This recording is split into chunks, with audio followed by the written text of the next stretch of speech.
He titulado a esta conferencia Revoluciones, Tiranos y Guerras. Suena como un título terrible, pero es exactamente de lo que se trata. Vi una mujer sentada sobre una bestia escarlata llena de nombres de blasfemia. Apocalipsis 17:3. Aquí hay esta iglesia controlando esta bestia de color escarlata.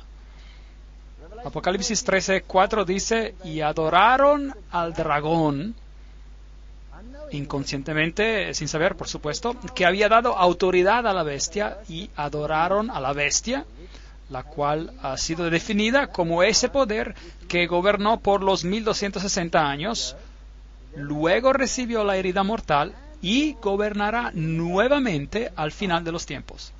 La hemos identificada básicamente como el catolicismo. Y adoraron a la bestia diciendo, ¿quién es como la bestia y quién podrá luchar contra ella?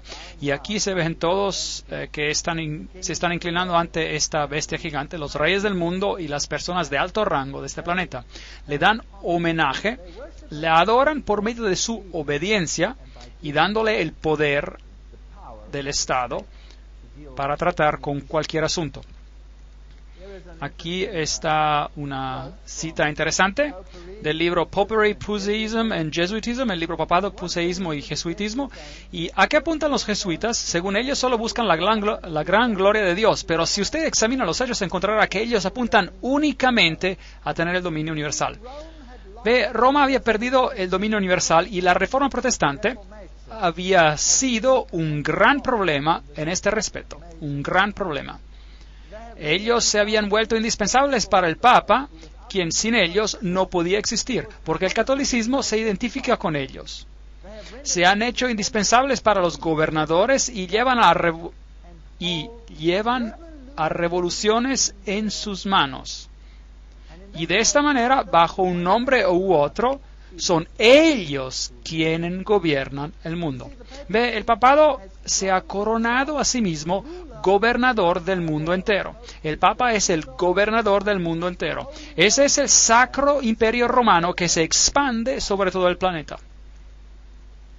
Bueno, si echamos un vistazo a un siglo de revoluciones, empezando desde el 1750 al 1850, veremos la Revolución Americana en 1776 y podemos preguntar a los presidentes que en ese entonces gobernaron quiénes creen que fueron responsables de esta revolución. Luego está la Revolución Francesa, 1789, y la Revolución Española, 1823, la Revolución Polaca, 1831, las revoluciones alemana e italiana en 1848, y llegando a 1917 tenemos la Revolución Rusa, y luego básicamente ya era tiempo de guerra. De 1914 a 1918 que de hecho hizo la Revolución Rusa posible, y luego la Segunda Guerra Mundial de 1939 a 1945. Eso es mucho conflicto en este planeta. ¿Cuánta sangre se ha derramado en este planeta como consecuencia de estas revoluciones? ¿Y por qué? Porque un poder quería el control absoluto. Y la Biblia dice que el dragón le dio su poder para que todos sean sujetos a ese poder y a ningún otro. Bueno, miremos a esta cronología breve. En 1717 estamos tratando con este periodo de tiempo de terribles conflagraciones en este planeta. La Gran Logia Masónica de Inglaterra fue fundada.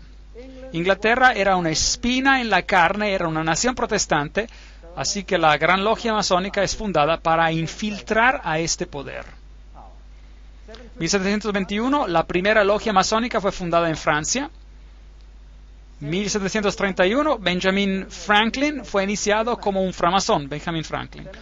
1738, la Iglesia Católica Romana condena la masonería. Ahora, esa es una movida brillante. Eso se llama pensamiento dialéctico. Usted crea una organización, la prohíbe, miembros suyos pertenecen a la organización, pero el público al exterior ve que usted se ha distanciado y ya no puede ser su culpa. ¿Ve cuán astuto es? Mientras en el Vaticano todas las logias permanecieron y todos los cardenales eran miembros de ellas, pero no los Goya, los no iniciados. Tenía que ser un ejército protestante bajo el control de la orden jesuita. Hicimos una conferencia entera sobre esto y usted puede conseguirla. La conferencia titulada ¿Quién está detrás de las sociedades secretas? En 1758 el señor Dashwood fundó el Club del Fuego del Infierno. Benjamin Franklin visita Inglaterra para discutir acerca del futuro de las colonias americanas con Dashwood. 1768 la fundación del rito de la estricta observancia. Ese es el grado 33 de la masonería por Baron von Hund, basado en la tradición templaria. Un punto interesante. Y luego Federico de Prusia, Federico el Grande. Bueno, no sé qué hay de tan grande acerca de él, pero sin embargo él fundó la Orden de los Arquitectos de África y usa el título Illuminati para describir sus logias neomasónicas. Así que esta es solo una breve historia mientras seguimos avanzando. 1770, Benjamin Franklin fue elegido como el gran maestro de la Logia de las 9 Hermanas en París. 1771, la organización masona El Gran Oriente es fundada en Francia. 1776, la Orden de los Perfectibilistas o Illuminati fue fundada. Noten que ellos claman ser perfectos. La Revolución Americana comienza, así que por 1776 ellos ya lo tenían todo arreglado. 1778, Pedro I fundó el Círculo Secreto. 1785, el Gran Congreso Masónico alegadamente conspiró la Revolución Francesa. Los Illuminati fueron prohibidos en Bavaria y se convirtieron en clandestinos. 1789, la Revolución Francesa. 1784, conspiración iluminista para derrocar a los Habsburgs, monarcas del Sacro Imperio Romano. Entonces, las monarquías se tienen que ir. Las monarquías se oponían muchas veces al dominio jesuita y prohibían a los jesuitas. Bueno, y había llegado el tiempo de venganza. Nadie prohíbe el poder de la Iglesia Católica Romana. En 1816, John Adams escribió al presidente Jefferson de Estados Unidos: vamos a tener multitudes regulares de ellos en tantos disfraces como solamente un rey de los gitanos puede asumir, disfrazados en pintores, publicadores, escritores y maestros. Si alguna vez hubo un cuerpo de hombres que mereció la condenación eterna en la tierra y el infierno, es esta sociedad de Loyola. Ellos hablaban bien directamente en esos días. Viene del libro The New Jesuits, los nuevos jesuitas. Ahí está la cita. Todo lo que le digo tiene una cita. Ahora, muchos escritores advirtieron de esta gran conspiración de los jesuitas. Samuel Morse, recuerdan, el inventor del código Morse, escribió: el autor emprende a demostrar que una conspiración contra las libertades de esta república, está hablando de los Estados Unidos, está ahora en completo desarrollo bajo la dirección del astuto príncipe Metternich de Austria, quien, sabiendo de la imposibilidad de borrar por la fuerza de las armas a este ejemplo molestoso de una nación grande y libre, está procurando lograr su objetivo a través de la agencia de un ejército de jesuitas. La serie de hechos y argumentos que prueban la existencia de tal conspiración asombrará a cualquier hombre que abra el libro con la misma incredulidad con la cual lo hicimos nosotros. Esas son las personas que los presidentes creían que estaban detrás de todas estas conspiraciones. El presidente Abraham Lincoln mismo dijo: los protestantes de ambos el norte y el sur de Estados Unidos seguramente se unirían para exterminar a los sacerdotes y a los jesuitas si ellos pudieran saber de cómo los sacerdotes, las monjas y los monjes que diariamente llegan a nuestras costas bajo el pretexto de predicar a su religión no son nada más que los emisarios del Papa, de Napoleón el III, quien por supuesto era un alto framasón, y otros déspotas de Europa, para socavar, minar a nuestras instituciones, para alienar, distanciar a los corazones de nuestra gente de nuestra Constitución y de nuestras leyes, para destruir a nuestras escuelas y preparar un reinado de anarquía aquí, como lo hicieron en Irlanda, en México, en España, en donde quiera que haya cualquier pueblo que quiera ser libre. Esa es una declaración imponente. 50 years in the Church of Rome, 50 años en la Iglesia de Roma. El sacerdote Padre Chiniquy solía ser un católico, luego se convirtió en protestante. Esta guerra nunca hubiera sido posible sin la siniestra influencia de los jesuitas. Le debemos al papado que ahora vemos nuestra tierra enrojecida por la sangre de sus hijos más nobles. Abraham Lincoln, 1865, el 16º presidente de los Estados Unidos. Cartas privadas de Lincoln, quemadas por su hijo Robert, restablecidas por Charles Chicony, quien era el confidente personal del presidente. En una carta del 22 de enero de 1870, Mazzini escribió a Pike. Ahora, Alfred Pike es este alto framasón que escribió el manual, si desea, de la masonería escocesa. Él dijo lo siguiente: debemos dejar que todas las federaciones continúen así como están. Debe parecer como si las cosas fueran como en un principio, con sus sistemas, sus autoridades centrales y diversos modos de correspondencia entre los de los altos grados del mismo rito, organizados como están ahora, pero debemos crear un rito superior, que se mantendrá desconocido y que llamaremos a esos masones de alto grado que nosotros seleccionaremos.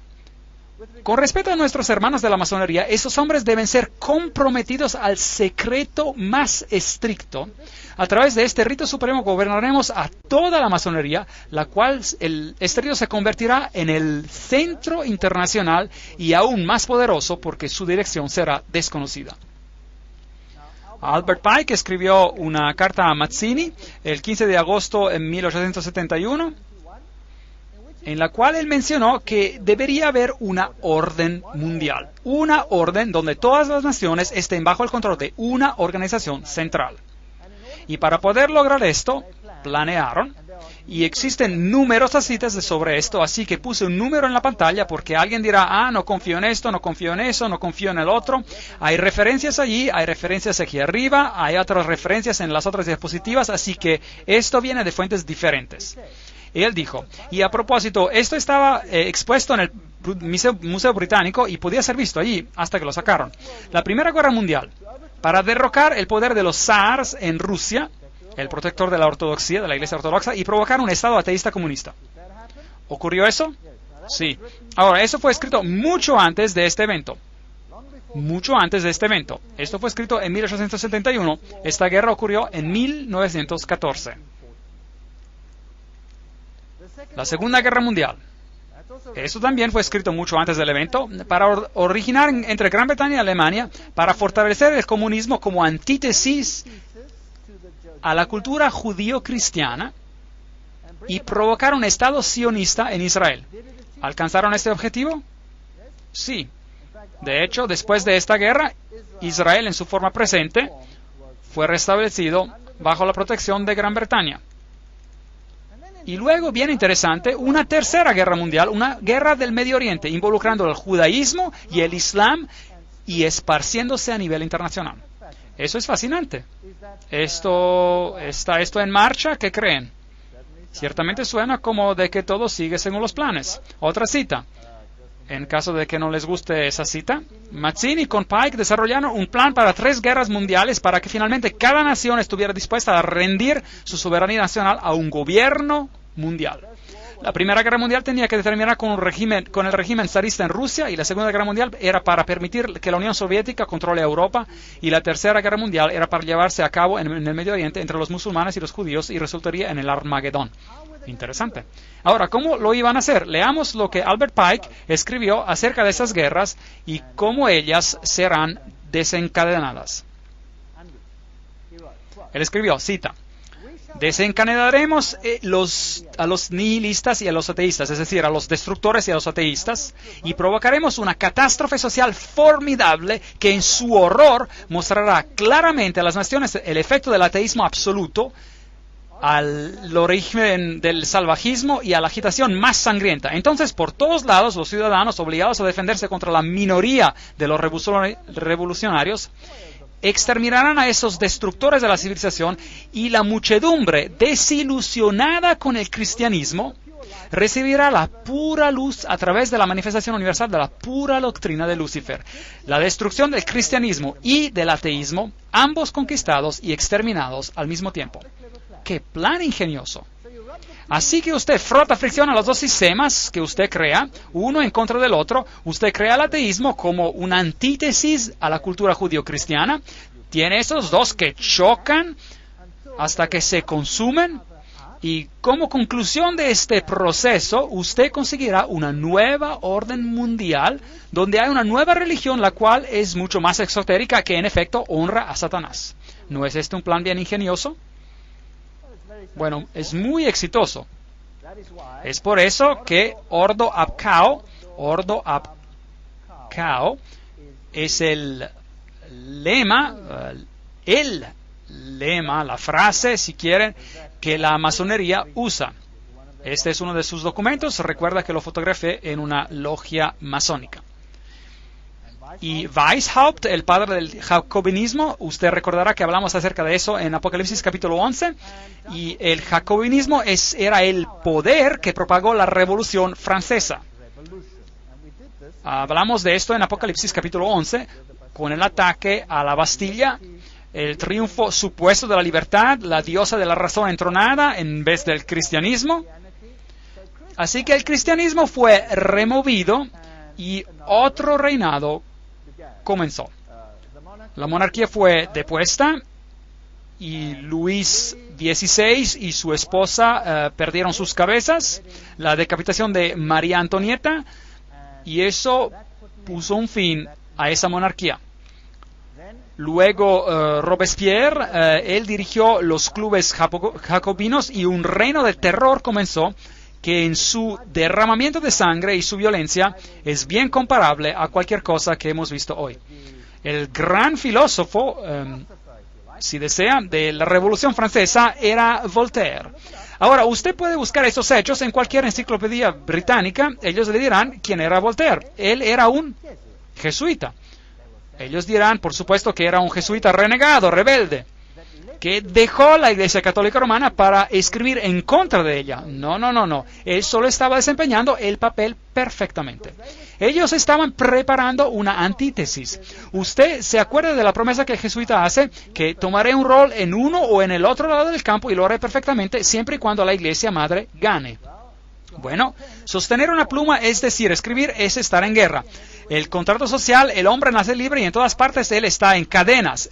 Un hombre piensa por sí mismo como el maestro de otros, pero permanece más esclavizado que los que realmente son esclavos. Es verdad. Pero ¿qué tal si usted creó la esclavitud para después crear la miseria y para después crear la revolución? ¿No es posible?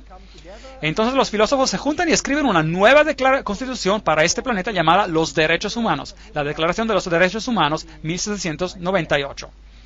Declaración de los Derechos Humanos. Tenemos el ojo que todo lo ve, de Lucifer.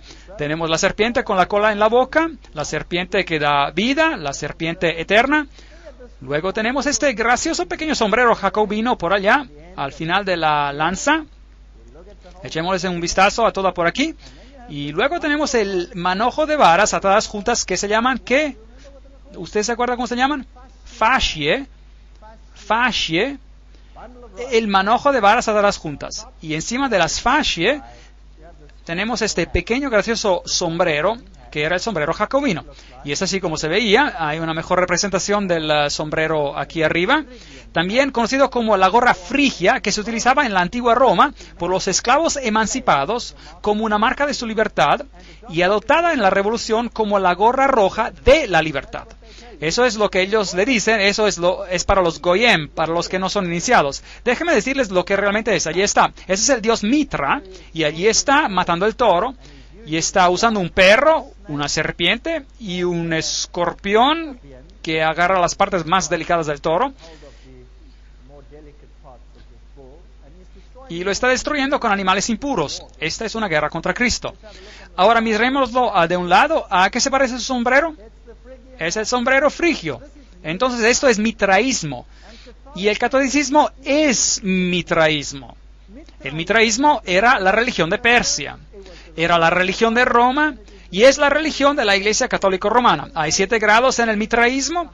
El grado más alto se llama Padre. Y luego tenemos una congregación.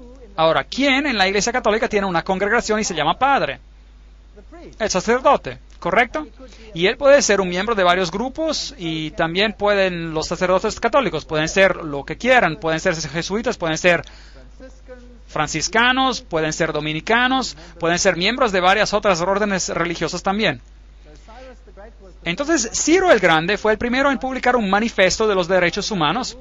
Ahora, la herida mortal, como habíamos discutido en Apocalipsis capítulo 11, solo para refrescar su memoria, el 21 de febrero de 1798, el Papa Pío VI es destronado por Napoleón, su anillo fue rasgado de su dedo y murió en exilio. Ahora, piensen esto, si Napoleón era un framasón, entonces él estaba bajo el control ¿de quién? De la orden jesuita. Entonces, ¿quién envió a Napoleón a Roma para tomar el Papa cautivo? La orden jesuita. ¿Por qué? Bueno, he pensado mucho sobre esto. Dentro de la Iglesia Católica Romana hay varias órdenes y no siempre ha habido perfecta armonía. De hecho, la orden jesuita lentamente tomó el control de todas las órdenes. Los caballeros de Malta, por ejemplo, no darían tan fácilmente su control del poder, pero ahora están sujetos a los jesuitas. Los dominicanos estaban cabeza a cabeza con los jesuitas. Por ejemplo, el papado quitó la Inquisición de los jesuitas y se la dio a los dominicanos, y esto creó una tremenda tensión. Y en la Revolución Francesa fue la orden dominicana que fue masacrada, destruida ahí. No los jesuitas, ellos controlaban este asunto. Así que había algunos asuntos dentro de la misma iglesia que tuvieron que ser resueltos también para obtener un control completo de la situación. Un saneamiento. De hecho, fue tanto así que en el Concilio de Trento muchos católicos romanos se levantaron y dijeron: la palabra y solo la palabra. No piensen que todo en la Iglesia Católica siempre ha sido negativo hacia la palabra. No. Y Martín Lutero debió haber hecho un impacto también. Y así hubo muchos que no estaban de acuerdo. Así que la Iglesia misma necesitaba una depuración, por así decir. Y luego hubo otro problema. Y este problema era que la Reforma había apuntado a Roma como el anticristo. Ahora, si la Reforma señala a Roma como al anticristo, cualquier movimiento que parezca emanar de Roma será visto con ¿qué? Con sospecha. Entonces, ¿por qué no destruir el papado aparentemente y luego resucitarla y al mismo tiempo depurarla de todo lo que está en contra y luego resucitarla como el poder final bajo el completo control de estas organizaciones? ¿Tiene sentido? Eso sería un buen truco. Y luego, cualquier cosa que pase a partir de entonces con el pequeño papado débil sería un descuido. Sería descuidado porque no puede venir de ellos, debe venir de otro lado. Así es como las sociedades secretas funcionan. Trabajan detrás de los frentes y de otros frentes y de otros frentes. Veamos qué pasa. Diciembre de 1804, el Papa Pío VI presencia a Napoleón coronándose a sí mismo como emperador. 1808, Napoleón toma los estados del Vaticano, entonces Roma está disminuyendo. 1848, Mazzini ataca a Roma y el Papa es exiliado. Los estados papales ya no existen. Este poder desaparece. Los protestantes literalmente se relajan, básicamente. Una cosa peligrosa de hacer. El general Berthier toma cautivo al Papa. Weishaupt y sus compañeros jesuitas cortaron los ingresos al Vaticano lanzando y conduciendo la Revolución Francesa. dirigiendo la conquista de Napoleón de la Europa católica. Y finalmente haciendo de que Napoleón arroje al Papa Pío VII en prisión en Aviñón, hasta que él estuviera de acuerdo, noten, que el precio de su libertad sería de restablecer la orden jesuita. Había sido prohibida, aún en la Iglesia Católica, imaginen eso, habían trabajado clandestinamente. Esta guerra jesuita, o quizás había sido prohibida a propósito para que parezca que hubiera una guerra, esta orden jesuita, uno nunca sabe, porque estas personas son extremadamente buenos mentirosos. Pero esta es la historia, eso es lo que pasó. Esta guerra jesuita en el Vaticano fue terminada por el Congreso de Viena y por el Tratado de Verona secreto en 1822. Ahí está la cita. Todos los que les digo tienen una cita, no estoy inventando nada. Después de que el Papa Pío fue liberado de la prisión de Napoleón, él formalmente restauró la orden jesuita con una bula papal. Una bula es la declaración más fuerte que un papa puede publicar. En 1814, y el Papa añadió en esta bula: si alguien nuevamente intenta abolir a la Sociedad de Jesús, él incurrirá la indignación de Dios Todopoderoso y de los santos apóstoles Pedro y Pablo. Esto pudo haber sido una provocación. Podría haber sido un juego, podría haber sido real, cualquiera que sea la situación, realmente nunca lo sabremos hasta que el velo del tiempo sea removido un día. Pero libertad religiosa para todos. Y los revolucionarios salen a las calles y hacen lo que sienten que tienen que hacer.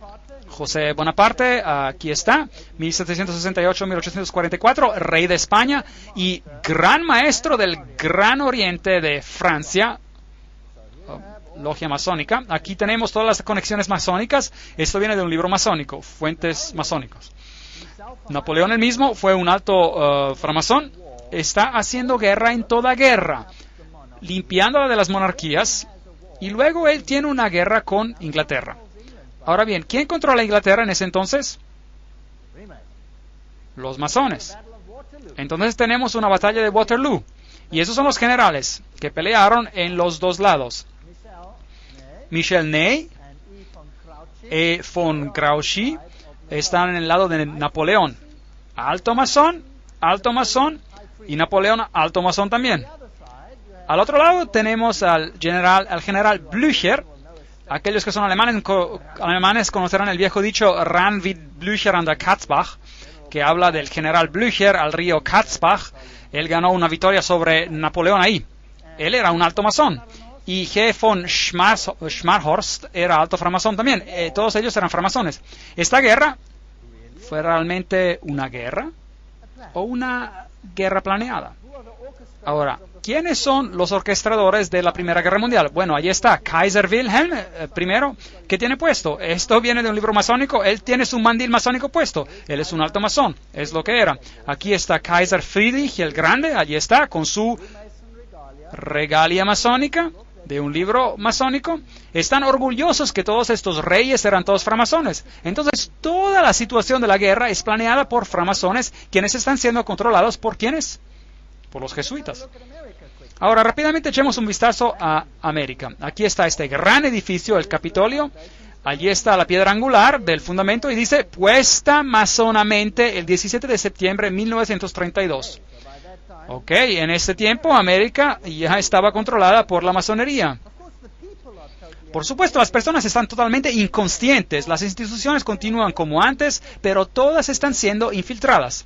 Si mira a la arquitectura, las águilas, el simbolismo, todo lo que tenemos acá es adoración del sol. Tenemos al mitraísmo ilustrado aquí.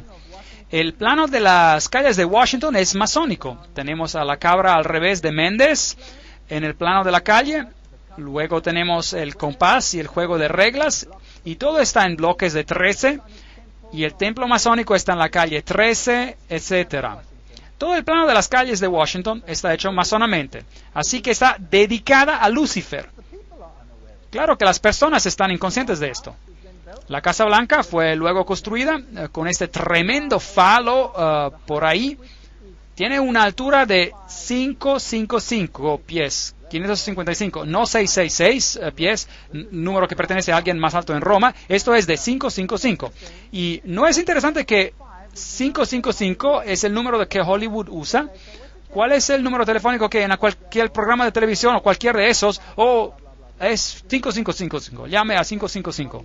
¿Alguna vez ha escuchado eso? A propósito, Hollywood es la madera que ellos usaban para hacer la vara de las brujas. Así que está dedicado a Lucifer, es brujería.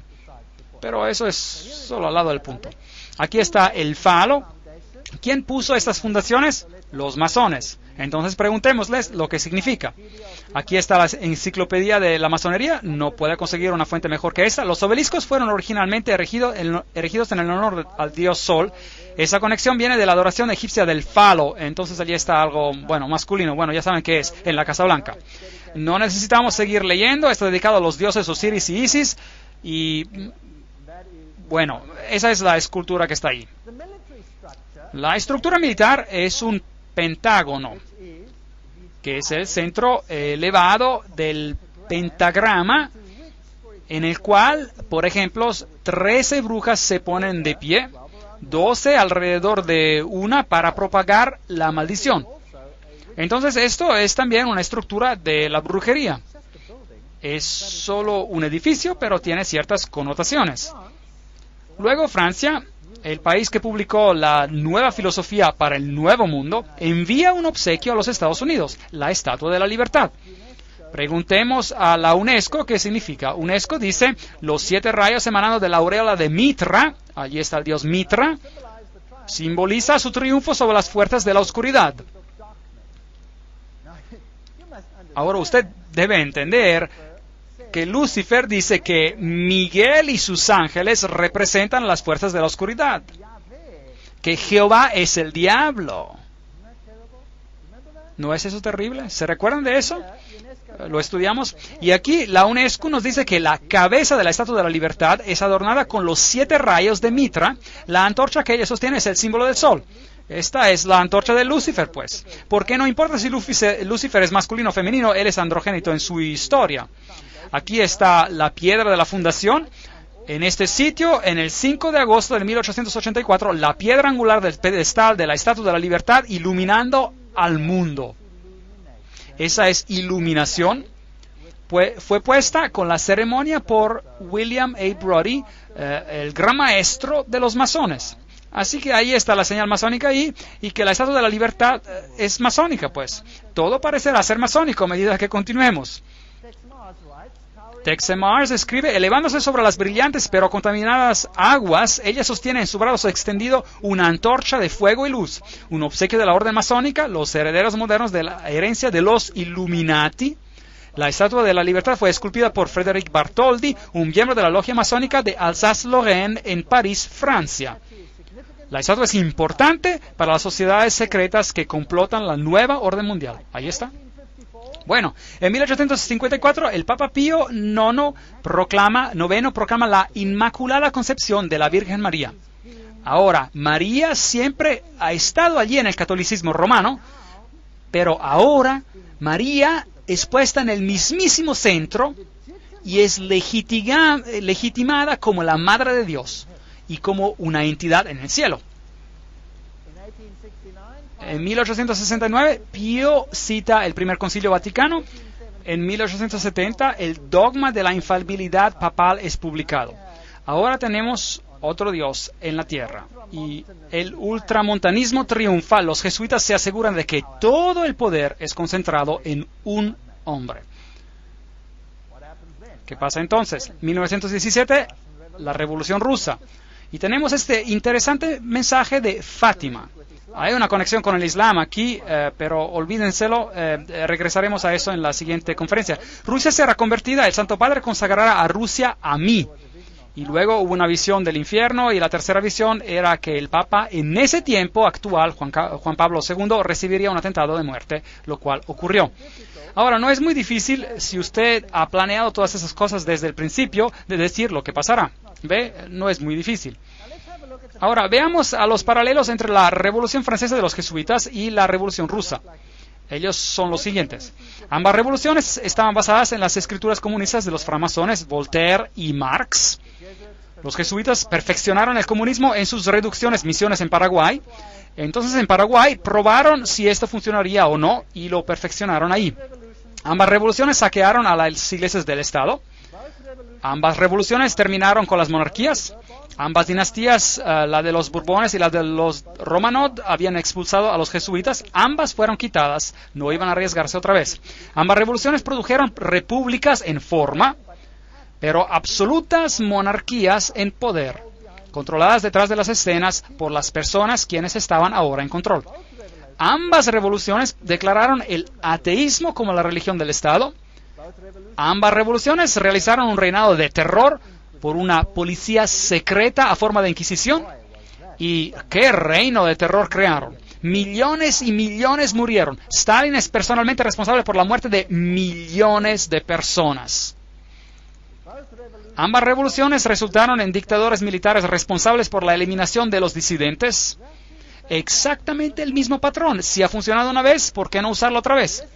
Las lecciones aprendidas en esas repúblicas platónicas, allí en Paraguay, proporcionaron la base para el manifiesto comunista de Marx, por la cual cada nación en la tierra sería reducida a una reducción guaraní, de tal modo destruyendo las clases medias de los protestantes blancos y al mismo tiempo restaurar el feudalismo comunal de las edades oscuras del imperio de los papas.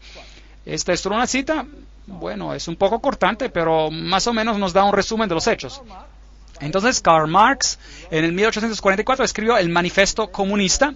Es la fecha cuando lo escribió y fue publicado en 1848. 1928, el nuncio papal en Alemania conduce el poderoso partido católico de centro a la extrema derecha y ayuda a elevar súbitamente a Hitler al poder. Ahora, ¿quién es Adolf Hitler? 1929, Pío IX disuelve el partido católico, ya ha hecho su trabajo, y las personas han sido preparadas para votar. Y en el mismo año se corona a él mismo como gobernador soberano del mundo. ¡Qué arrogancia! Ahora el Papa es gobernador soberano del mundo. En el mismo año él firma los documentos. Ahora un gobernador tiene que tener un país y él consigue su estado papal de regreso, el estado más pequeño del mundo. Y ahora el papado cualifica nuevamente como una entidad política. Ahora, había muerto, ya no era una entidad política, así que la bestia fue mortalmente herida y ahora recibe nuevamente su poder y califica como una bestia nuevamente, su herida fue sanada, ¿no es correcto? Y es por eso que la Crónica de San Francisco, casi citando la Biblia, dice que mientras ellos firmaron este documento, la herida fue sanada, se ve aquí en este cuadro. Ahora estamos listos para la guerra. 1934. En Yugoslavia se forma una organización llamada los Ustashi. ¡Qué organización repugnante! Se fundaron y asesinan al rey Alexander de Yugoslavia. Ahora los Ustashi eran una organización militar con las características básicamente de los nazis y masacraron a los serbios. Masacraron a la gente ortodoxa y los forzaron a convertirse católicos o a morir, una de las dos. Y nunca se dice nada acerca de esa tremenda matanza que ocurrió aquí. 1941, Croacia se declara independiente y la matanza comienza. Ese es el hombre que en ese entonces era papa, cardenal secretario del Estado, Eugenio Pacelli. Allí está su familia, todos ellos con conexiones masónicas y, por supuesto, tiene el Banco di Romano a su disposición con dinero de la familia Rothschild. Este hombre tiene características masónicas, sí. Aquí él está. En su elección de su número de cédula era el 13, un número muy importante en la masonería. Allí está en el sello con el triángulo masónico que produjeron. Allí está con la señal masónica, así como Anthony Sayer la tiene ahí a la izquierda. Y algo más, desde entonces, el papado usó el éfod, esa es la pequeña placa sobre el pecho que era también usada por los sumos sacerdotes en Israel. Ahora, preguntemos a Albert G. Mackey, un masón de grado 33, que nos cite lo que significa esto. Él dice, el gran sumo sacerdote del Real Arco de la Masonería desde el 1859 al 1865 en los Estados Unidos declara, en su trabajo estándar, es el aquí arriba, él dice, el sumo sacerdote del Real Arco usa oficialmente el éfod. Entonces, ¿quién es el sumo sacerdote de la masonería? Ahí está, el Papa. Bueno, Pacelli visitó a los Estados Unidos y conversó con este hombre, el presidente F.D. Roosevelt. Ahora, esa es una foto grande de una logia que probablemente nunca hubiera tenido que ser publicada y probablemente están muy enfadados que haya sido publicada, pero muestra a Roosevelt en su completa regalia masónica. Y ahí lo muestra con su fez, un sombrero de felpa en la cabeza, y está recibiendo un apretado de mano masónico. Note el apretado de mano masónico y un fez, sombrero interesante. Regresaremos a eso en la siguiente conferencia, que simboliza todo eso, porque están usando esos gorros, estos feces, y asigna a Myron Taylor como un enviado especial al Vaticano.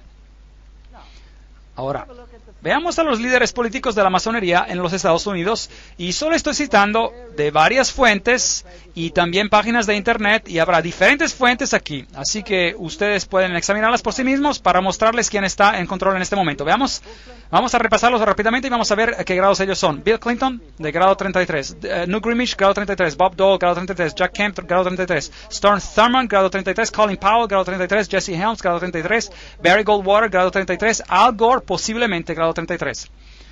Luego otros más, James Monroe, Andrew Johnson, James Garfield, McKinley Roosevelt, William Taft, Franklin Roosevelt, Harding, Lyndon Johnson, Gerald Ford, Ronald Reagan, George Bush, todos ellos, Yitzhak Rabin, Yasser Arafat, Príncipe Philip, Duca de Kent y muchos más. Aquí hay otra fuente, Saddam Hussein, qué interesante, tendremos que regresar a él, francmasón de grado 33. Tony Blair, de grado 33. Gerhard Schröder, primer ministro de Alemania, de grado 33. Benjamin Netanyahu, grado 33. Yasser Arafat, grado 33.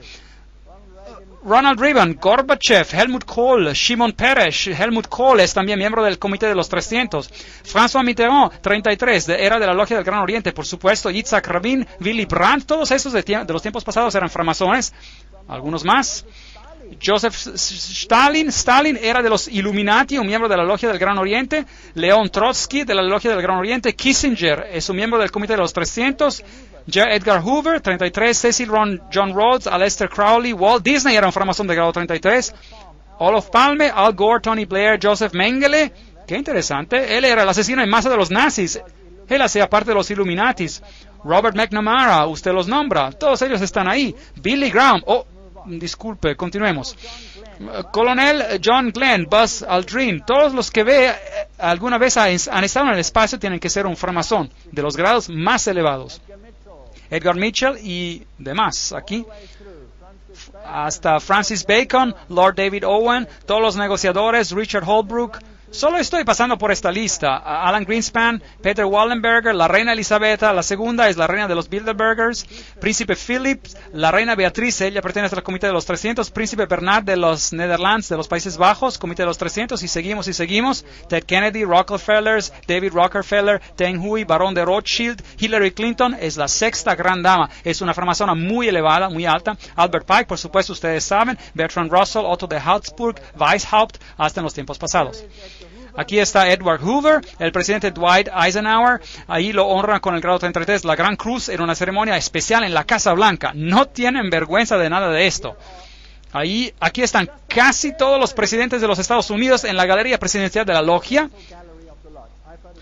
La fotografié yo mismo, entré a la logia, entré a la galería presidencial, fotografié cada una de esas, clic. Y bueno, ya, lo hice ya. Y me salí. Bueno, ahí están todos como francmasones. Si miramos al dólar americano, norteamericano, algunas cosas muy interesantes ocurrieron durante el tiempo de Roosevelt.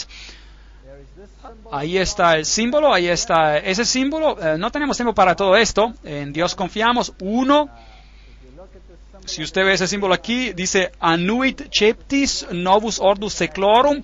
Si usted intercala el hexagrama, entonces obtendrá esto ASNOM, lo cual son las letras de la palabra masón mezcladas. Si usted va al otro lado, apunta a objetos y luego lee ARLTO, Arlington. Hay mucho que hablar aquí, hay muchas cosas interesantes. Si va al 1 y a la media luna, hay una pequeña estructura ahí, es un micropunto, tendrá que conseguir una lupa para verlo. Usted verá que es usted verá ahí que es un pequeño búho, un pequeño búho, un búho en la media luna. Y esto aquí verá que es una telaraña. Hay mucho simbolismo aquí.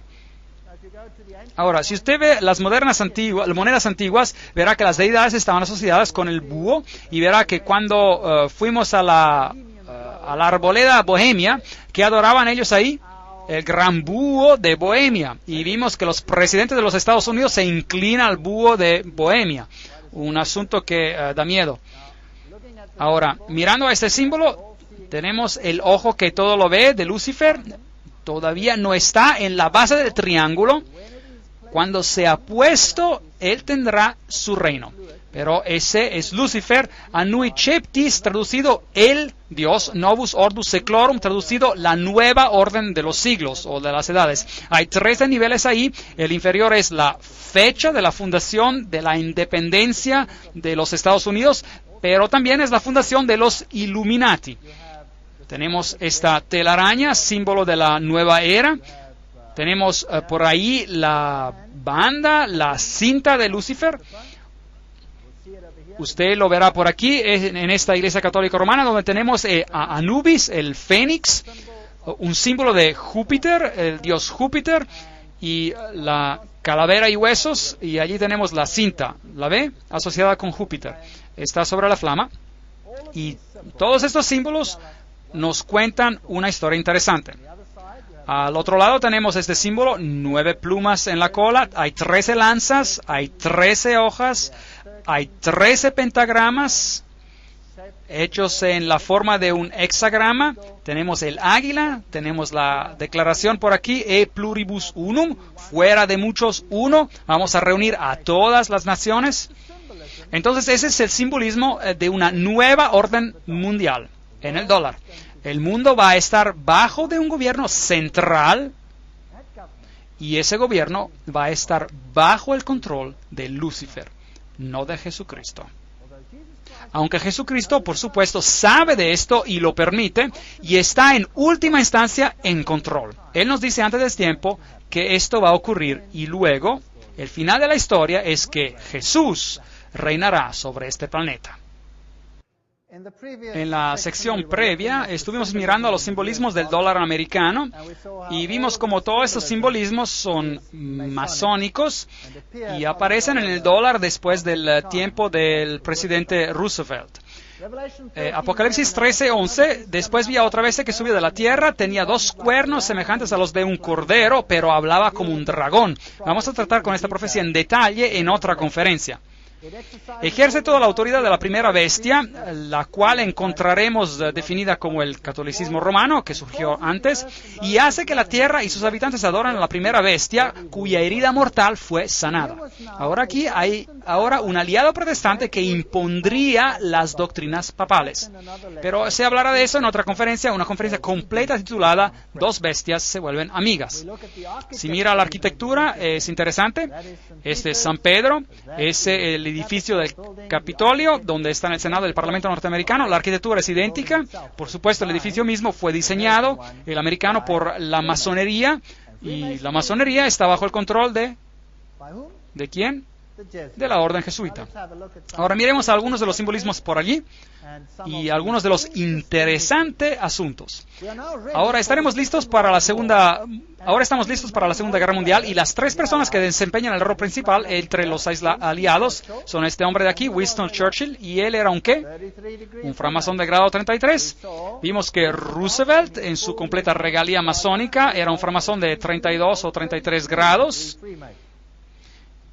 Y luego tenemos a Stalin, quien era, por supuesto, un miembro del Gran Oriente, framasón de grado 33. Todos ellos están del mismo lado.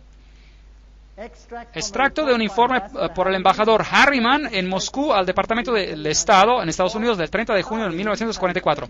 Stalin pagó tributo a la ayuda rendida por los Estados Unidos a la industria soviética antes y durante la guerra. Él dijo que cerca de 2/3 de todas las grandes empresas industriales en la Unión Soviética habían sido construidas con la ayuda de los Estados Unidos o su asistencia técnica. El otro tercio había venido de Inglaterra. Entonces, ¿quién construyó a la Unión Soviética? ¿Quién la construyó? El Occidente. El Occidente la financió y la construyó. Aquí podemos ver a Winston Churchill en su logia masónica druida, con todos sus colegas druidos alrededor de él. Esos son hechos genuinos. Esto no es solo una conjetura.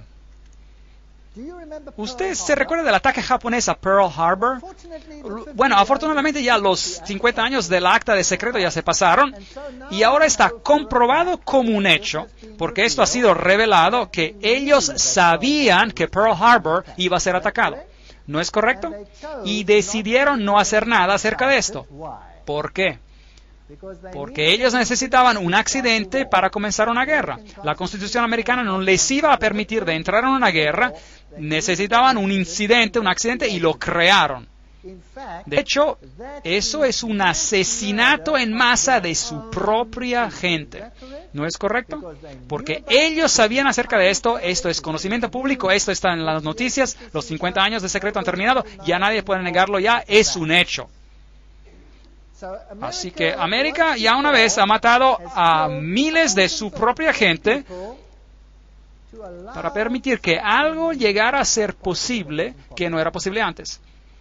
Una vez que lo hicieron con éxito, ¿usted cree que lo podrían hacer nuevamente? Me pregunto. ¿Qué hay sobre el otro lado? Hitler. Hitler dijo: aprendí mucho de la orden de los jesuitas. Hasta este momento nunca ha habido algo más grandioso en la tierra que el sistema jerárquico de la Iglesia Católica. He transferido mucho de esta organización a mi propio partido. Los SS, los escuadrones de protección durante la época nazista en Alemania, estaban constituidos de acuerdo a los principios de jesuita. Himmler, la cabeza de los SS, estaba estrechamente asociado con los jesuitas por medio de su padre y hermano. Hitler dijo de él: puedo ver en Himmler como nuestro Ignacio de Loyola. Y José Goebbels era también un jesuita entrenado. Así pues, de los dos lados, ¿quién los controla ambos? El mismo partido. Esto se llama tesis y antítesis.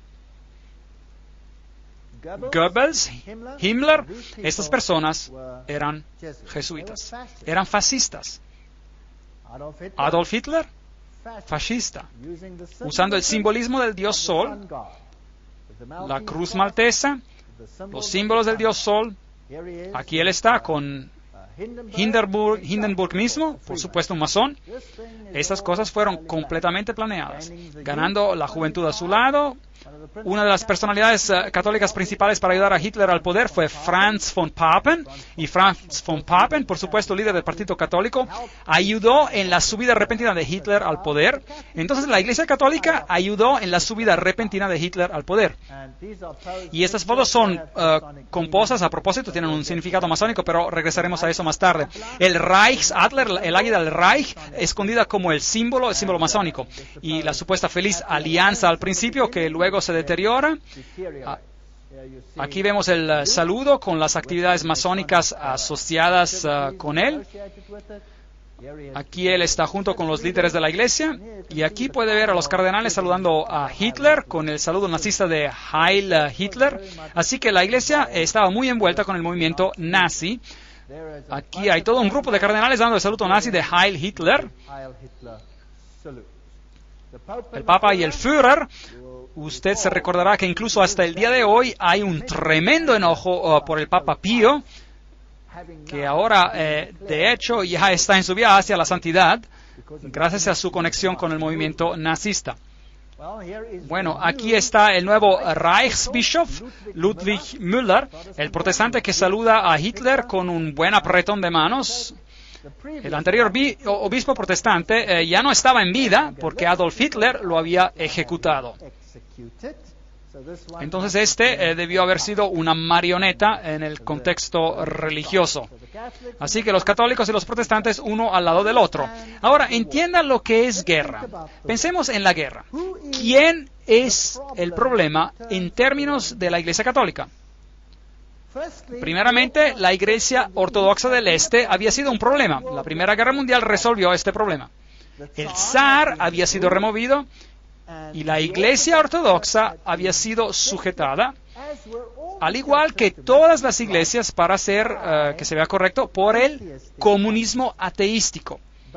Pero los líderes del comunismo eran todos católicos. De hecho, he viajado en muchos de esos países y las personas mayores de edad, todas me dijeron: ahora comprendemos Porque los líderes de los regímenes comunistas, porque ellos todos asistían a la Iglesia Católica. ¿Por qué si todos eran ateístas, eran tan buenos católicos? Bueno, este poderoso ejército se levantó, pero Alemania se divide. Está dividida. El norte de Alemania y particularmente el este de Alemania es todo protestante. Son luteranos. Y son escépticos del papado. Mientras que el sur de Alemania es todo católico. En los países ortodoxos como la entera Unión Soviética, tenemos a la Iglesia Ortodoxa controlando el pensamiento de las personas. Ahora, desde la subida al poder del comunismo, eso ha sido reducido o sujetado, y la Iglesia Ortodoxa ha sido sujetada a los estados, a los gobiernos. Ahora viene esta guerra poderosa. Los símbolos que se llevan aquí son los símbolos de Lucifer. También se usa en la teosofía, allí puede verlos. Allí está la esvástica, la serpiente que todo lo ve.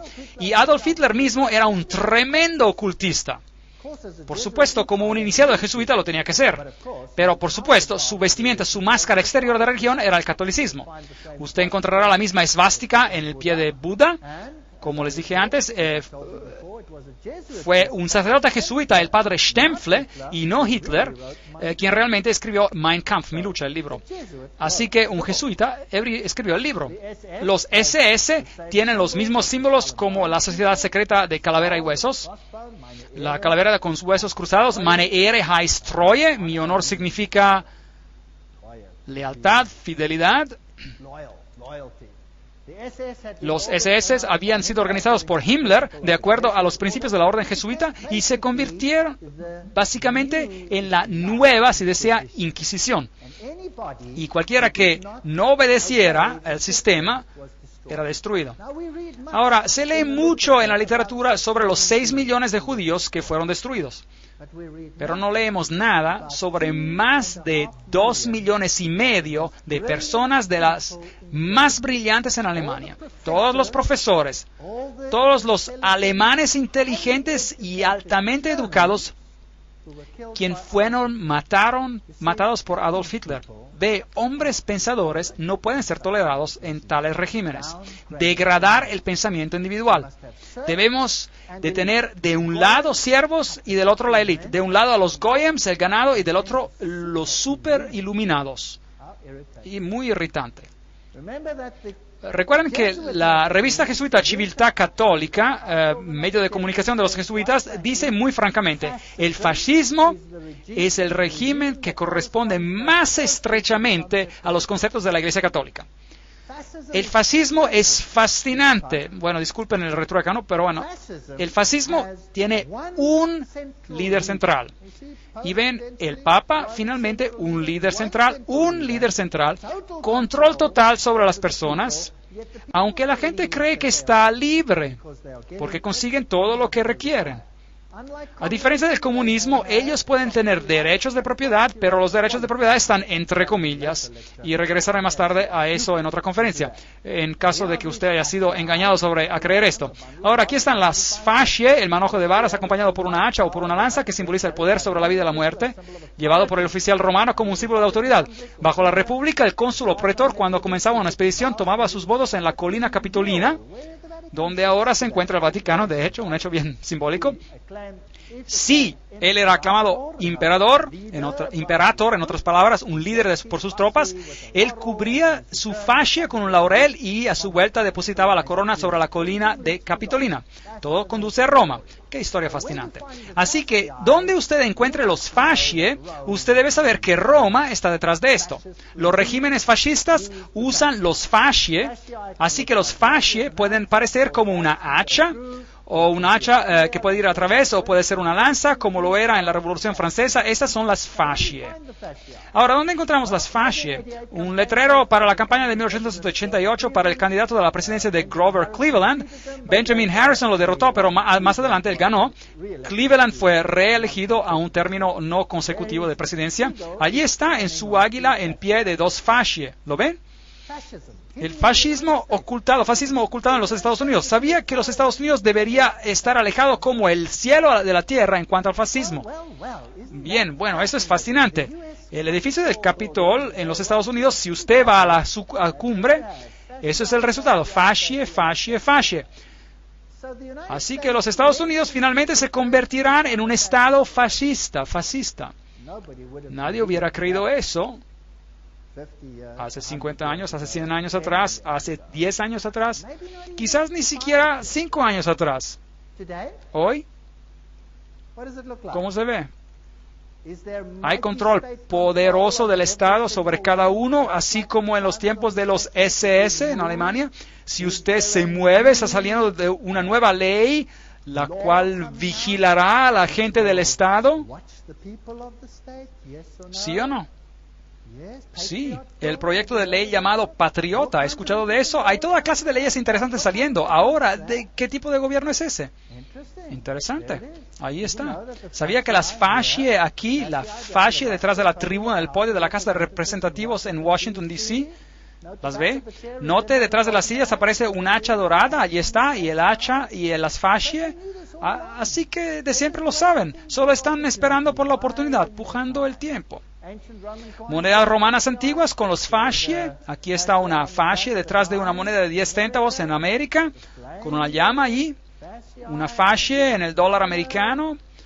Y los presidentes sentados a los lados de los fascie. Ahí está Washington. Incluso Abraham Lincoln se sentó en una silla con fascie. Aquí está la insignia de la Guardia Nacional. Tiene fascie. Hay fascie en la Estatua de la Libertad. Leamos lo que Anthony Sutton, se recuerda de este hombre que escribió acerca del grupo Calavera y Huesos, educado en la Universidad de Londres, Göttingen y California, investigador en el Instituto Hoover. Ese es un hombre importante. Veamos lo que él tiene que decir. ¿Cómo la orden crea guerra y revolución? Habla de la sociedad secreta Calavera y Huesos, que son los Illuminati, que tienen a los jesuitas detrás de las escenas. La historia operacional de la orden solo puede ser entendida dentro de un marco del proceso dialéctico hegeliano. Hegel, el gran hombre que dijo, siempre crea dos direcciones, tesis y antítesis, y rózalas bien rosadas. ¿A quién le importa cuántas personas mueran en el proceso? Luego tienes la síntesis, lo que realmente es lo que uno desea conseguir. De este axioma sigue que el conflicto controlado puede crear una historia predeterminada. Por ejemplo, cuando la Comisión Trilateral discutió el manejo del conflicto, etcétera, etcétera, ya hemos leído toda esta cita antes, ya que la voy a pasar por alto. La síntesis, esto es el resultado del proceso, la síntesis buscada por el establecimiento es llamada la nueva orden mundial. Sin el conflicto controlado, esta nueva orden mundial no ocurrirá. Las acciones individuales aleatorias al azar de las personas en la sociedad no producirán esta síntesis. Es un síntesis artificial y por lo tanto tiene que ser creado. Así que uno escucha de una guerra aquí, una guerra allí, una revolución aquí, una revolución allí. Las revoluciones tienen que ser financiadas. Uno nunca escucha de dónde viene el dinero para financiarlas. ¿Quién financia las revoluciones? ¿Quién las controla? ¿Ven? Tenemos a nazis contra la Unión Soviética, Corea del Norte, el norte de Vietnam, ad nauseam hasta el hastío contra los Estados Unidos. El conflicto procura beneficios mientras empuja al mundo siempre más cerca del único gobierno mundial. Ahora, ¿no es lógico que eso es lo que Satanás quiere? Él quiere un único gobierno mundial. Así que en la filosofía hegeliana, el conflicto entre la derecha política y la izquierda política, o la tesis y el antítesis, en términos hegelianos, es esencial para hacer avanzar el movimiento de la historia y causar el mismo cambio histórico. ¿Han notado que cada país tiene un partido izquierdista y un partido derechista? ¿Han oído acerca de esto? Y su país también lo tiene también. De lo contrario, no habría razón de votar, ¿correcto? 2 de ellos. Ahora, veamos cómo funciona esto. El presidente Woodrow Wilson hizo esta declaración. Ahora, ese es un presidente hablando. Algunos de los hombres más grandes en los Estados Unidos en el campo del comercio y de la industria saben que hay un poder tan organizado, tan sutil, tan completo, tan omnipresente, que es mejor hablar con suavísimo susurro si hablan en condenación de él. Entonces aquí hay un poder que controla todas las cosas. Karl Marx en Das Kapital, el libro, planteó el capitalismo como la tesis y el comunismo como la antítesis. Ahora tenemos los jesuitas clamando por el capitalismo y tendremos a jesuitas clamando por el comunismo. El choque de los opuestos debe, en el sistema hegeliano, traer una sociedad que no sea ni capitalista ni comunista. Esa es la síntesis. Además, en el esquema de eventos hegelianos, esta nueva síntesis reflejará el concepto del Estado como Dios y el individuo totalmente subordinado a un Estado todopoderoso. Si usted no hace lo que el Estado dice, masacre. Es lo que Adolf Hitler practicó. 2,5 millones de alemanes masacrados y fuera. Entonces, ¿cuál es la función del Parlamento? Ahora, tome nota, yo no estoy diciendo esto, lo estoy leyendo. Me critican por esta declaración, usted no pueden creer cuánto. Por favor, no me critiquen a mí, escriban a estas personas. Solo estoy citándolas. Entonces, ¿cuál es la función del Parlamento? De un Parlamento, un Congreso, para los hegelianos. Estas instituciones simplemente permiten a los individuos que sientan que sus opciones tienen algo de valor y para permitir que un gobierno tome ventaja de cualquier sabiduría que los paletos, la gente común, pueda accidentalmente demostrar.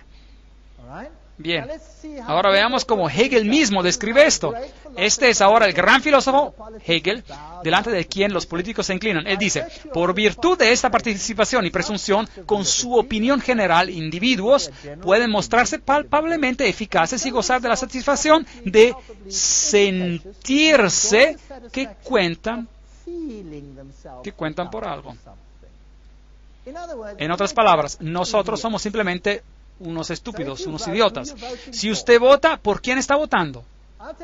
Les diré por quién está votando. Siempre le digo esto. Usted vota o por el diablo en rosa o por el diablo en azul. El voto no hace ninguna diferencia. Es un chiste. La política es un chiste.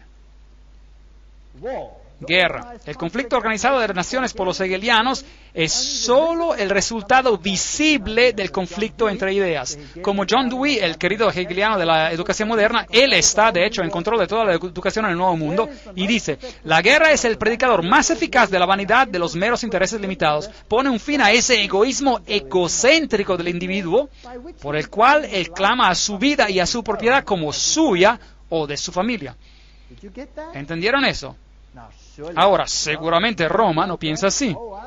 Les mostraré bulas, publicaciones papales que les pondrán sus cabellos de punta. Nuevas bulas y publicaciones. Comparen ustedes esto a la letra y el espíritu de la Constitución de los Estados Unidos que dice absolutamente lo opuesto. Bien, entonces para esos elitistas el Estado es supremo y un élite autonombrado gobernando el Estado actúan de hecho como si fueran Dios sobre la tierra. El resto somos el ganado, los catecúmenos, el ganado, los Goya. Los libros de texto presentan a la guerra y la revolución más o menos como resultados accidentales del conflicto. Nunca en los libros de texto occidentales encontrará usted la evidencia de que las revoluciones necesitan finanzas y los recursos de las finanzas en muchos casos remontan de nuevo a Wall Street, el mercado financiero en Estados Unidos. Medios operativos para la creación del conflicto, la llave de la historia moderna está en estos hechos, que los elitistas tienen relaciones estrechas de trabajo cercano con ambos, los marxistas y los nazis. Ellos juegan en ambos lados, porque lo que han creado es solo un juego. En este memorando presentaremos el concepto de que la historia mundial, ciertamente desde el 1917, refleja el conflicto como deliberadamente creado con el objetivo de traer una síntesis, una nueva orden mundial. Bueno, veamos cómo funciona. Aquí está la orden. La tesis es la Rusia marxista. Estamos presentando la Segunda Guerra Mundial ahora. La antítesis, la Alemania nazi. ¿Quién los financió?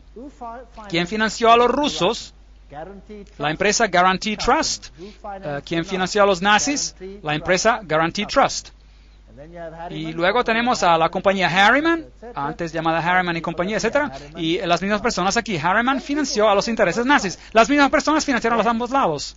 Luego tenemos la revolución bolchevica en 1917 y en 1933 la ascensión de Hitler al poder, el conflicto entre los dos, tremenda ganancia y el resultado. Después de la Segunda Guerra Mundial, las Naciones Unidas da el primer paso hacia la nueva orden mundial. Allí lo tenemos. Maravilloso. Todo financiado por las mismas fuentes. En 1948 empieza la carrera para crear bombas atómicas. En 1950 María recibe el estado peregrino. La estatua de María se vuela a Moscú por la instrucción del Papa Pío XII. En 1950 Francis Matthew llama para una guerra nuclear con Rusia y comienzan a argumentar entre los dos. Note cuántos fueron matados por Stalin.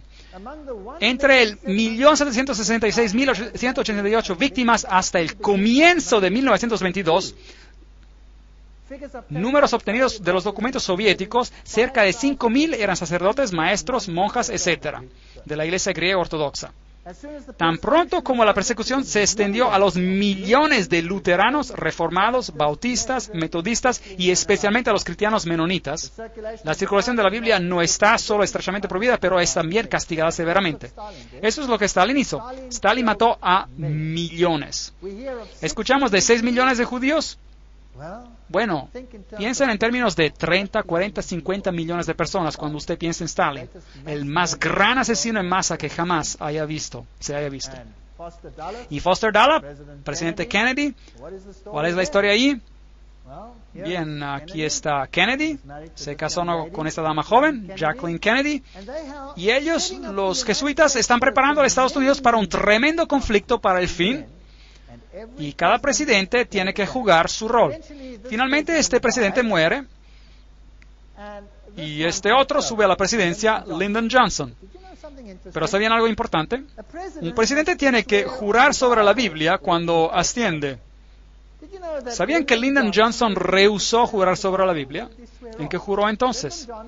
Lyndon Johnson fue jurado como presidente por la jueza Sarah D. Hughes solo unas horas después del asesinato. La jueza Hughes trajo una pequeña Biblia para el juramento de la ceremonia, pero fue sustituida por un misal católico romano, un libro de misa que fue encontrado en el avión.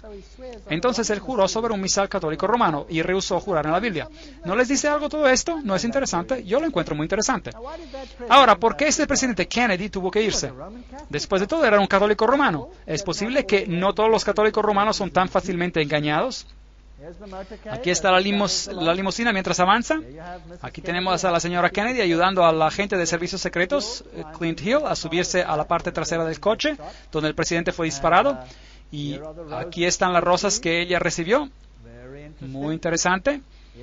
Aquí está Dallas, el 22 de noviembre de 1963. John Fitzgerald Kennedy, 35º presidente de los Estados Unidos, visitó a Dallas. Eso es interesante. También el número 11 por ahí. Ese es el edificio. Aquí está el edificio de donde aparentemente fue asesinado. Desde esa ventana, así dicen, allí está, un poquito más grande. Y aquí está la placa donde escribieron lo que pasó. El 22 de noviembre el edificio adquirió su notoriedad a nivel nacional y alguien supuestamente subrayó esto, cuando Lee Harvey Oswald disparó y mató al presidente John F. Kennedy. La mayoría de las personas no creen que Lee Harvey Oswald disparó al presidente. El coche del presidente bajaba por esta calle, ese árbol todavía no estaba allí, y fue aparentemente disparado desde esa ventana ahí arriba y pasó aproximadamente donde estoy parado relativo a esta fotografía. Ahora note que mientras estaba bajando, él estaba viajando en este lado de la calle. Imagínense un montón de personas paradas en ambos lados y aquí hay una pequeña subida y cuando se acerca más allá a la subida, si sube más, hay una cerca de estacas. Y si usted mira desde la cerca de estacas, podía ver hacia abajo en la calle. Y aparentemente, cuando los disparos se dispararon, más de 100 personas, incluyendo la policía, no corrieron a ese lado arriba, pero corrieron hacia la subida, hacia la cerca de estacas. Ahora, ¿por qué corrieron delante del presidente y no hacia atrás del presidente? Aparentemente dicen que Lee Harvey Oswald fue el único que lo disparó y lo disparó por detrás. Y el disparo lo golpeó acá. Un disparo muy, muy increíble. De hecho, se ocurrió así. Solo que tiene un pequeño problema. La cabeza del presidente no fue hacia adelante, sino fue hacia atrás. Y el disparo le llegó aquí en la garganta y había una pequeña herida a la entrada por delante y una gran herida atrás. Entonces, ¿de dónde los disparos? ¿De dónde llegaron? ¿De frente o atrás? Él fue disparado desde el frente. No solo eso, hubieron disparos desde otros lugares, a los lados, y había una intercalación que todos llegaron al presidente. Hay hasta evidencia de que el chofer mismo, quien ocurrió ser zurdo, se dio la vuelta y disparó al presidente mismo con una pistola también.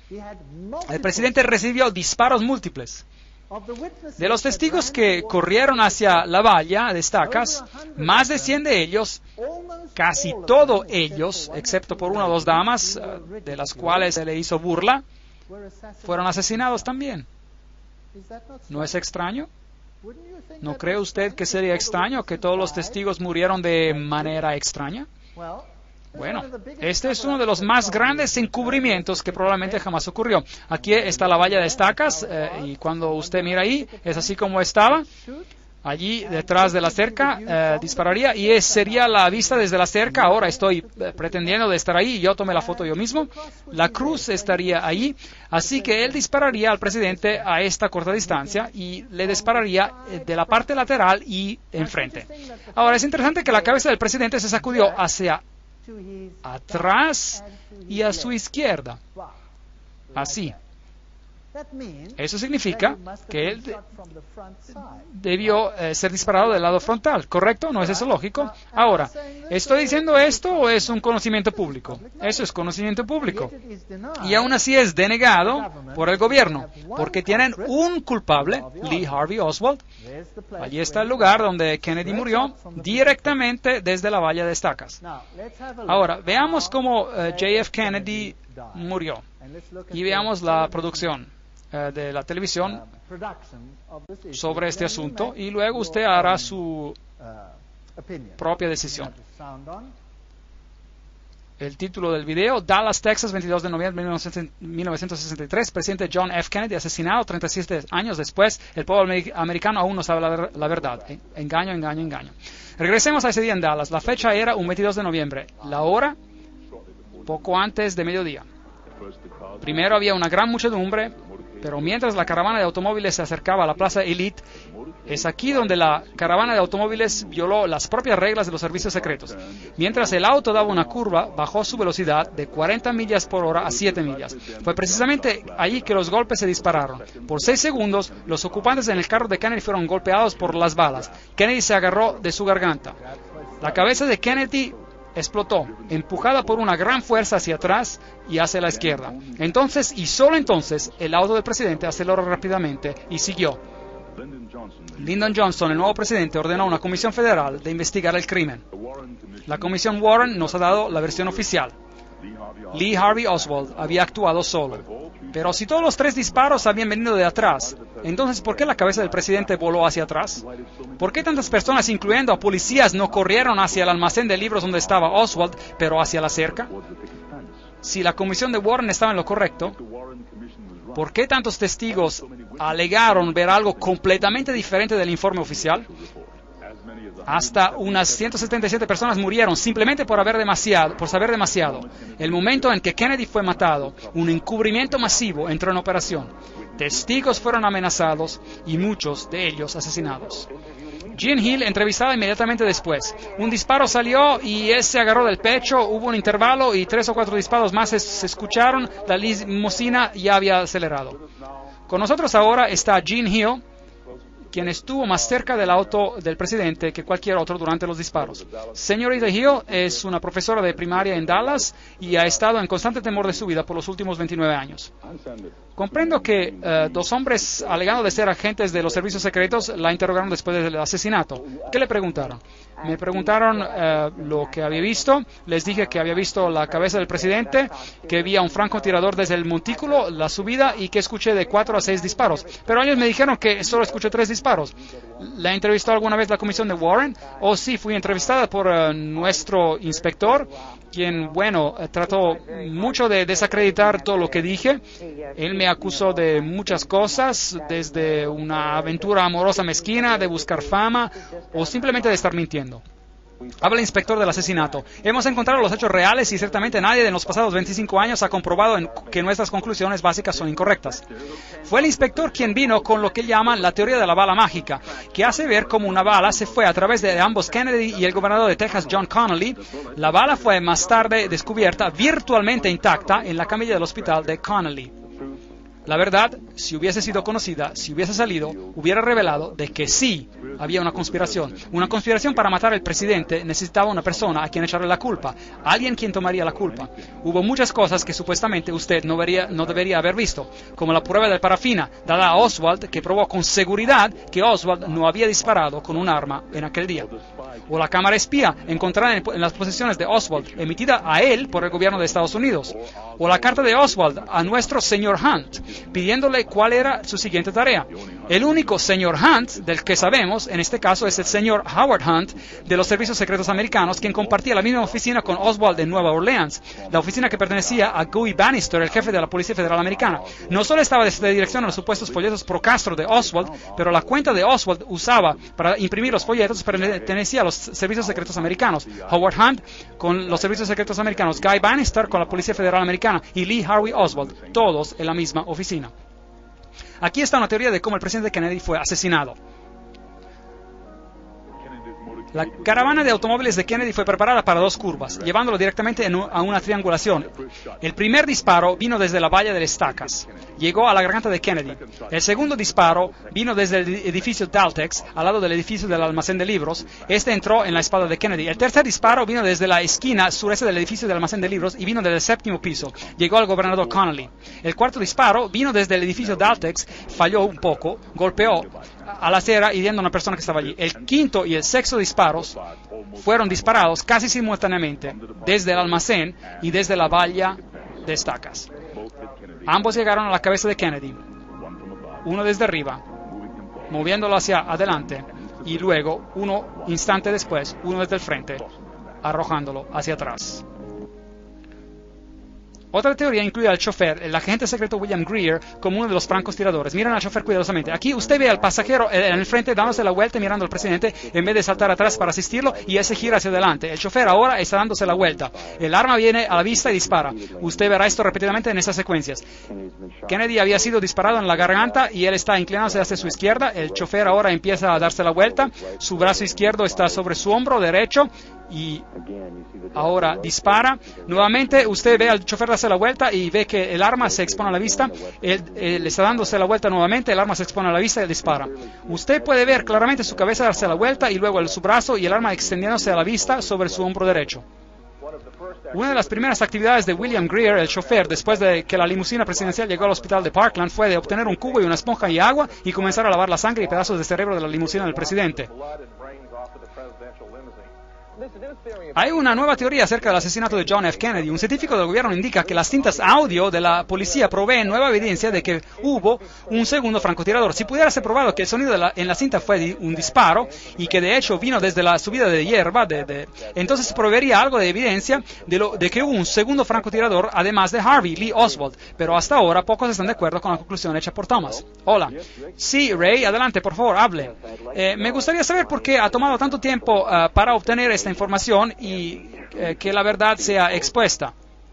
Le responde Víctor Marchetti, un oficial de la Policía Secreta Americana. Durante el tiempo del asesinato, en primer lugar, todavía no se ha comprobado y no creo que nunca se va a comprobar. El secreto en el gobierno está diseñado para un propósito y solo un propósito. No es de guardar al enemigo o a la oposición de saber lo que está ocurriendo, pero de guardar al pueblo americano de saber lo que está ocurriendo. Y toda la evidencia que existe, o quizás alguna vez haya existido, que implicaría al gobierno en el asesinato de Kennedy, puede estar seguro de que esta evidencia está ahora destruida. Así que, aun si todo se comprobara ahora, las posibilidades de solucionar el asesinato de Kennedy y de dar la culpa a la parte culpable es casi imposible. ¿Por qué alguien mataría a un presidente tan popular de los Estados Unidos? Kennedy estaba cambiando el status quo. Él decidió que ya no podía confiar en los servicios secretos americanos. Él estaba transfiriendo las operaciones secretas directamente al jefe del Estado Mayor Conjunto. Poco después despidió a Alan Dulles, quien había sido el director del Centro de Inteligencia desde el 1953. Kennedy continuó haciéndose enemigos mientras se retiró de la confrontación mundial. Él ordenó a las tropas americanas de que se salieran de Vietnam. Bueno, ustedes vieron al chofer dar la vuelta. Si usted pudo verlo, era difícil verlo. Usted puede ver su cabeza volcar atrás de Kennedy. Y usted puede ver todas esas cosas. El libro Vatican Assassin, él dice, pero después del fracaso de la invasión de la bahía de Cochinos o la playa de Girón en Cuba, el presidente Kennedy cambió debido a que el concilio de Relaciones Exteriores jesuita lo había traicionado en la persona de McGeorge Bundy. Él trató de romper los servicios secretos americanos en 1000 pedazos. Ahora, los servicios secretos americanos serían como las SS de Alemania, nazi. ¿Por qué romper eso? Luego él llamó por el regreso de la moneda americana al estándar de oro. Ese era un problema mayor. Eso pararía la Reserva Federal. Y otra cosa que él dijo, voy a separar a la Iglesia y el Estado. Creo que ese fue un gran error que él hizo en los ojos de los jesuitas. Recuerden de que Loyola dijo, finalmente dejen a todos con tal astucia ganar la influencia sobre príncipes, nobles y magistrados de cada lugar que puedan estar listos a nuestra señal, aún para sacrificar a sus relaciones más cercanas y amigos más íntimos, cuando decimos que es para nuestro propio interés y ventaja. Eso es fascinante. Sabemos, por supuesto, que Jacqueline Kennedy fue criada en un convento jesuita. Bueno, dejemos ahí este asunto. Uno de los escritores principales de la oratoria de Nixon durante 3 años fue el padre jesuita, el reverendo John McLaughlin, quien escribió las oratorias de Nixon como un salario de $32,000 en el año, lo cual era mucho dinero en ese entonces. Y el siguiente presidente, Gerald Ford, ahí está su propia firma, un framasón de grado 33. Yo mismo tomé esta foto en la logia masónica. Ahí él lo firma, framasón de grado 33. Estas personas no son lo que dicen ser, y cuando lo miramos y cuando vemos estas apretadas de manos que tienen y la santa alianza entre el papado y los Estados Unidos de América, esto es a propósito una foto de la señal. Reagan designó a este hombre para ser representante del Vaticano. Así que en 1987 Juan Pablo II visita a los Estados Unidos, el presidente Reagan lo saluda y dice, mientras tú nos exhortes, nosotros escucharemos. Esta no es una separación de la Iglesia y del Estado, porque con todos nuestros corazones añoramos hacer este buen país aún mejor. El Papa es citado como diciendo, vengo como un amigo de América y de todos los americanos, católicos, ortodoxos, protestantes, judíos, personas de todas las religiones y todos los seres humanos de buena voluntad. Interesante. Aquí está junto a lo que es a propósito también un cuadro masónico, pero no entraremos en detalles. Está también eso es señal masónica, pero no iremos en esos detalles. ¿Cómo planean sus viajes? Preguntémosles. Aquí está Ronald Reagan planeando su viaje a este presidente de Rusia. En septiembre, Gorbachev propuso un encuentro precumbre en Reykjavik, Islandia. Washington consistió... los astrólogos escogen la hora y la fecha de salida a las 9:45 de la mañana y del 9 de octubre Reagan voló a Reykjavik. Tiene muy mal el Saturno, tienes que cultivar a Júpiter. Ahora él está actuando como Nabucodonosor. Llamemos a los astrólogos para decirnos cuándo tendría que tomar lugar esta reunión. Usted sabe, el 11 es una fecha muy importante. Los presidentes mueren ese día, edificios se caen. Mi Papa, el Papa Juan Pablo II, confirma para usted como el Papa de mi secreto, el Papa de quien hablé a los niños durante las apariciones, el Papa de mi amor y mis penas. Esto es lo que María aparentemente dijo a los niños en Fátima. Este es el Papa del secreto. María predijo que él tendría o recibiría un atentado de asesinato, y los canales modernos, por medio del padre Goebbels, dicen que este es el Papa de la promesa. Bueno, Malachi Martin, en The Keys of This Blood, las llaves de esa sangre, ese es un trabajo pontífico, escribe claramente la nueva agenda, la agenda del cielo, el gran diseño de Dios por una nueva orden mundial había comenzado. El Papa Juan Pablo ahora andaría zancando en la arena del juego final del milenio como algo más que un gigante geopolítico de ciudad. Él era y sigue siendo el siervo sereno y con confianza, el siervo del gran diseño. Allí otra pieza del lenguaje masónico. Él va a ser el que manda todo, el hombre principal. Todo ese derramamiento de sangre, todas estas guerras en Alemania, ¿qué pasó? ¿Qué hizo la guerra en Alemania? La Segunda Guerra Mundial. En Alemania, el norte de Alemania fue devastado. fue bombardeado con bombas incendiarias, lo cual era ilegal de acuerdo a todas las convenciones. Ellos arrojaron bombas incendiarias en el norte de Alemania. La ciudad de Hamburgo fue hecha polvo por bombas incendiarias. Ahora, las bombas incendiarias no solamente destruyen a blancos militares, ¿qué destruyen? Queman seres humanos en vida. Entonces, la guerra apuntaba a destruir a las personas. Y luego, el este de Alemania, el entero conclave protestante fue cortado y dado a la Rusia soviética por 2 generaciones, donde se les impuso el ateísmo. Hoy ya no existe el protestantismo, porque el protestantismo ha sido destruido. La Iglesia ortodoxa ha sido sujetada, todos ellos son sujetos a Roma. Millones de servos murieron. Millones. Ha sido una matanza en los últimos siglos como jamás este mundo ha visto. ¿Por qué? Para ganar el control completo del mundo. Aquí está Gerard Newkirk, declara, en las últimas 2 décadas, particularmente durante los años de Reagan y los 2 últimos de George W. Bush, los Estados Unidos está viéndose menos como una democracia y más como una criatura fascista altamente desarrollada. ¿No es interesante? Yo no estoy diciendo esto, solo lo estoy leyendo. Desprovisto de las idiosincrasias y de los efectos de sus progenitores, donde ellos practicaron esos métodos, esta forma de fascismo tiene una máquina de propaganda que sin duda es la más eficiente que el mundo jamás haya visto. Nos encontramos en un periodo de tiempo interesante. Y aquí usted ve a George Bush con el Papa. Aquí ve el primer ministro de Inglaterra con el Papa. Todos estos miles puntos de luz. Framasones de grado 33, miembros de Calavera y Hueso, Illuminati, framasones de grado 33 con el Papa. Y ahora veamos esta foto. Aquí está el presidente George Bush con el Papa, bajo el cuadro de Ignacio Loyola. ¿Quién va a ser el gran líder espiritual de la nueva orden mundial? Por favor, note este cuadro. El Papa se sienta en el altar del Corazín. Esto es cuando él visitó a Jerusalén y a Israel recientemente. El cuadro del fondo muestra a Cristo con un libro abierto que lee: amad a vuestros enemigos, vendré pronto. ¿Qué más ve en su trono?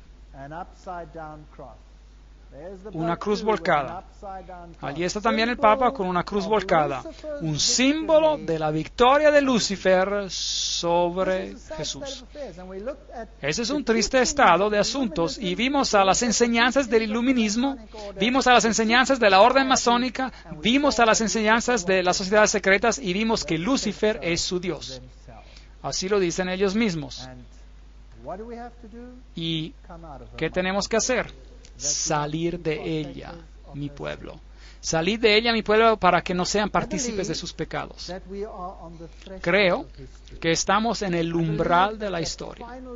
Creo que los eventos finales se están desenvolviendo.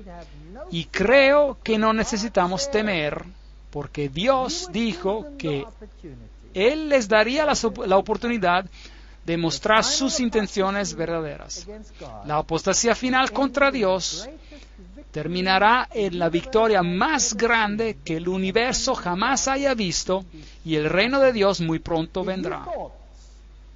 Si usted creía que esto estaba bien allá en el futuro, tengo noticias para usted. Está a la puerta. Jesús viene pronto.